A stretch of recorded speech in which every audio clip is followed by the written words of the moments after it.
大家好，欢迎来到我们的频道。如果你曾看到过绵延数英里的桥梁、高耸入云的摩天大楼，或是极具未来感的高速列车视频，那很可能见证过中国令人惊叹的基础设施建设。今天我们不仅要探索这些工程奇迹，还要将它们与另一个全球强国美国进行全方位对比。为什么要做这样的对比？因为作为全球第一和第三大经济体，中美两国在建设未来的方式上存在着巨大差异。顺便说一句，别忘了点赞并订阅我们的频道，这样你就不会错过我们后期更新的任何视频了。现在让我们开始吧。首先，让我们看看中国令人震撼的数据。截至2023年，中国已建成 4.2 万公里高铁，这个数字比全球其他国家的高铁里程加起来还要多。换个角度来看，如果把这些铁轨首尾相连，总长度足以绕地球一整圈。这不仅是数量上的领先，更是建造速度上的奇迹。比如北京大兴国际机场耗资120亿美元，航站楼面积相当于97个足球场，却仅用4年时间就拔地而起。这不仅是一次大型建筑工程，更是一项国家战略，旨在连接14亿人口，推动34个省份的经济腾飞。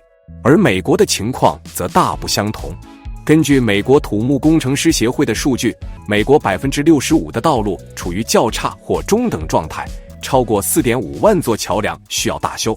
Roads and bridges are vital to the country. The ability to freely move goods, services, and people across our nation directly contributes to our economic place in the world. There's no question we're not making adequate investments in our transportation infrastructure. It's more expensive today to maintain what we have than it was to build it originally. We're still driving on roads that my grandparents paid for and built. Our average bridge age is 75 years. Well, they were built to be 50-year bridges. One bridge that carries 90,000 cars a day. The nearest detour is an 11-mile detour. So if that bridge had to shut down, we'd be looking at 1 million miles a day of extra traffic while that bridge was shut down and being rebuilt. The majority of our population lives in metropolitan areas, so our highways are greatly congested. When you have congestion problems, time is money, and that's money lost to that business that is trying to get their product to the marketplace. Same thing for a business person whose time is very valuable. We all work somewhere, and all of those jobs are dependent on that infrastructure working for us. We need to make some more investments for the future. We have to look at the whole problem. We have been working for many, many years, over a decade, to bring down the current long structure of a bridge down to street level, to turn that into a boulevard. And of course, the other side of that coin is if you don't invest in your infrastructure, and you do have bad roads, and you do have bad bridges, it doesn't help you with economic development. 而中国的公路网质量位居全球前30，在高铁领域的差距更为显著。中国高铁时速可达421公里，而美国甚至没有真正意义上的高铁网络。令人震惊且难以置信的是，中国最新研制的子弹头列车时速更是达到惊人的603公里每小时。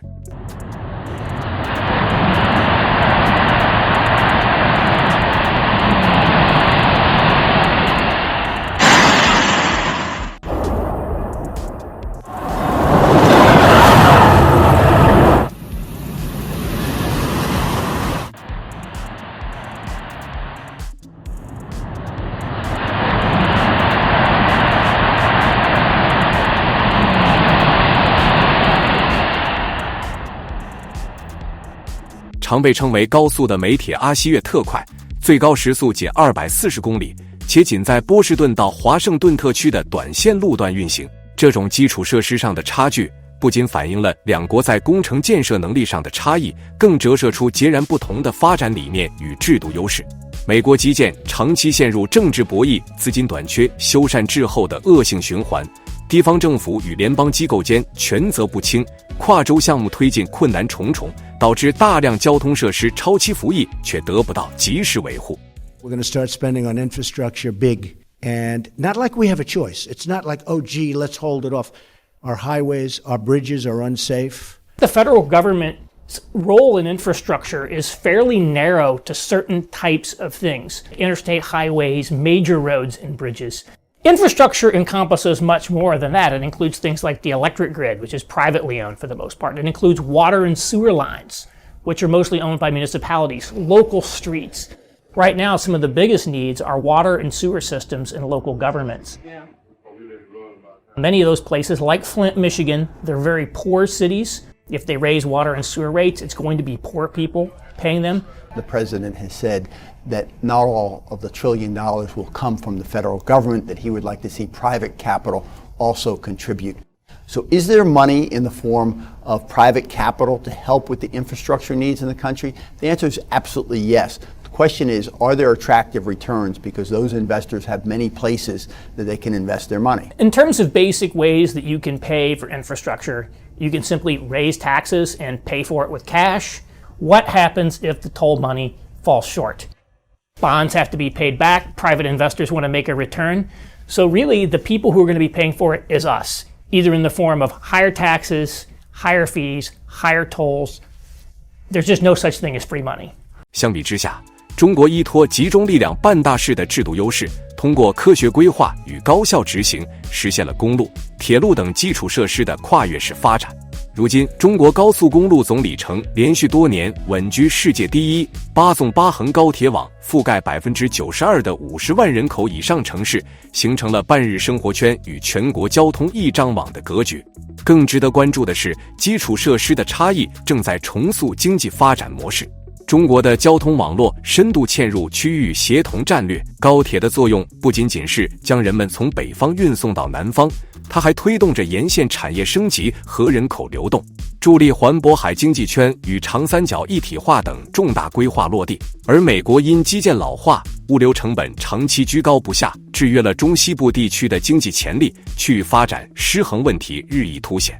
The Department of Transportation estimates that the U.S. needs to spend at least $124 billion a year to keep roads and bridges in good condition. In 2010, all levels of government combined only spent $100 billion, $24 billion short. 这种对比表明，优质的基础设施不仅是经济发展的硬支撑，更是国家竞争力的软实力。当中国已将智能高铁、磁悬浮技术纳入下阶段规划时，美国仍在为基础修缮方案争论不休，两国在基建领域的代际差距或许才刚刚开始显现。在建设成本上，中美两国之间也是存在巨大差异。中国三峡大坝作为世界上最大的水电项目，耗资约320亿美元，前后历经17年才建造完成。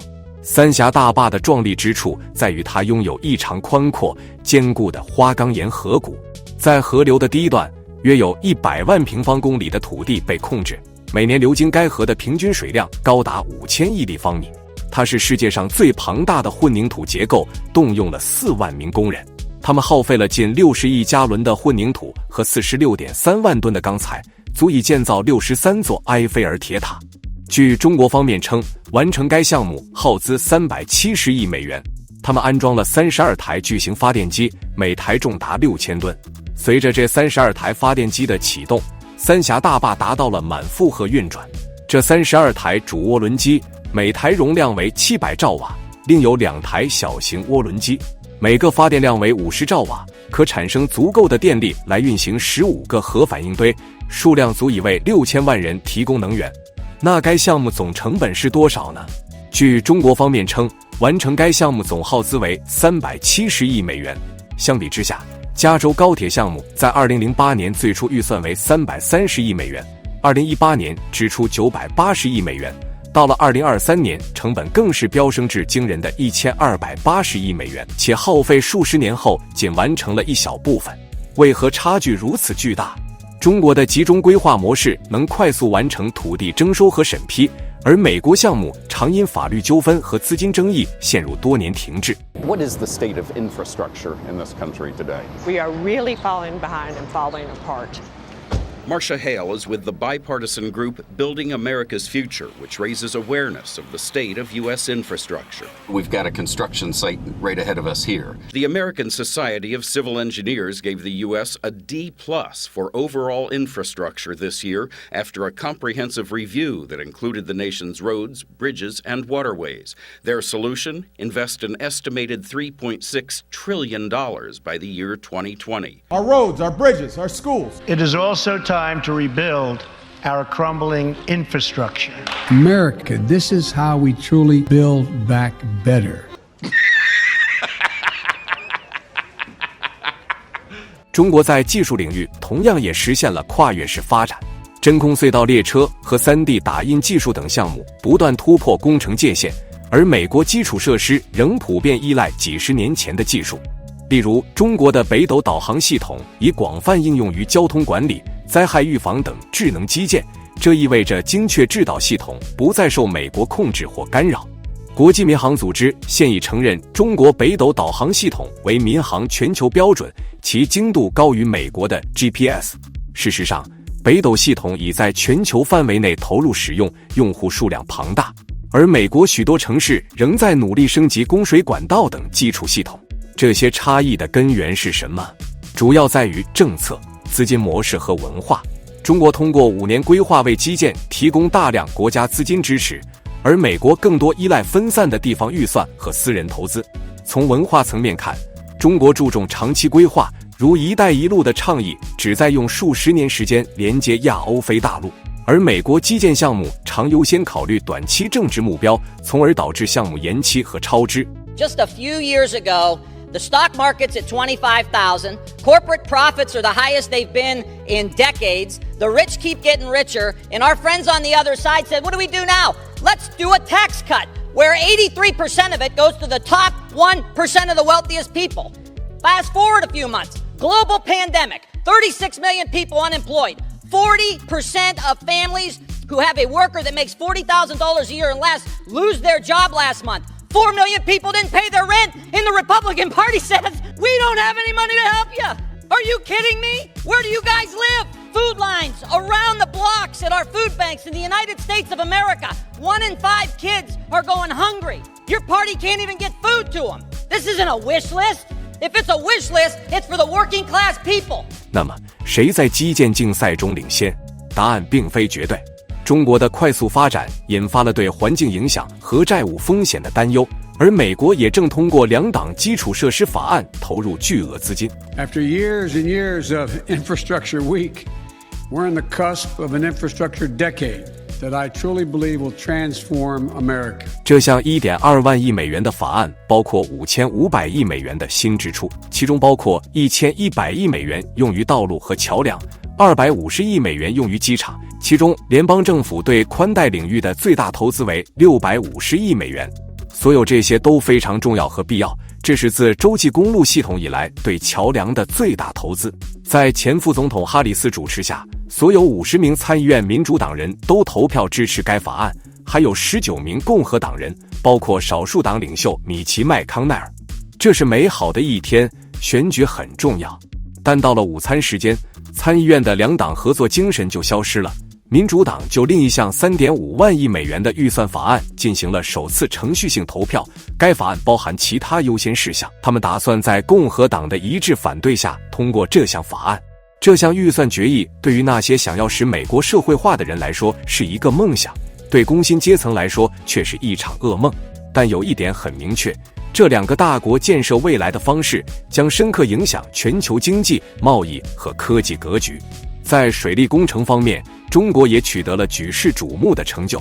南水北调工程作为世界上最大的调水工程，旨在缓解中国华北和西北地区水资源短缺的问题。工程分为东、中、西3条调水线路，通过跨流域的水资源合理配置，将南方丰富的水资源输送到北方缺水地区。该工程项目总长1100公里，总投资更是超过620亿美金。截至目前，南水北调工程已累计调水数百亿立方米，惠及数亿人口，有效改善了北方地区的生态环境和人民生活水平。在工程建设过程中，面临着一系列技术难题，如穿黄工程、膨胀土处理等。但中国工程师们通过科研攻关，成功解决了这些难题，确保了工程的顺利实施。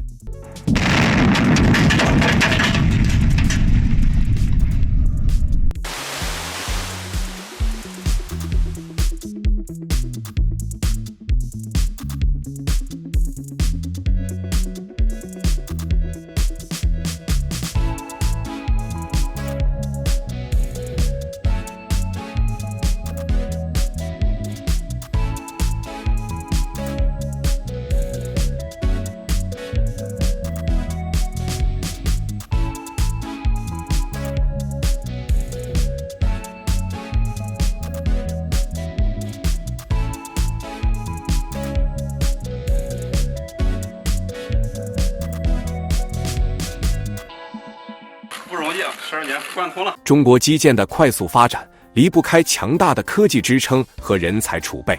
在基建领域，中国拥有一支庞大而高素质的科研和技术人才队伍，他们不断进行技术创新和研发，推动着中国基建技术的不断进步。同时，中国完善的工业体系也为基建工程提供了坚实的物质基础。此外，中国政府对基础设施建设的高度重视和大力支持，也是基建事业蓬勃发展的重要保障。通过制定科学的发展规划，加大资金投入，优化政策环境等措施，为基建工程的顺利实施创造了良好的条件。与美国相比，中国基建展现出了独特的优势和强大的竞争力。美国作为曾经的基建强国，如今却面临着基础设施老化、建设资金短缺、项目审批繁琐等诸多问题。许多桥梁、道路、铁路等基础设施年久失修，急需修缮和更新。而中国在基建领域不断加大投入，持续推进技术创新，以高效的建设速度和卓越的工程质量赢得了世界的赞誉。中国的基建模式不仅为国内经济社会发展提供了强大的支撑，也为世界其他国家的基础设施建设提供了有益的借鉴。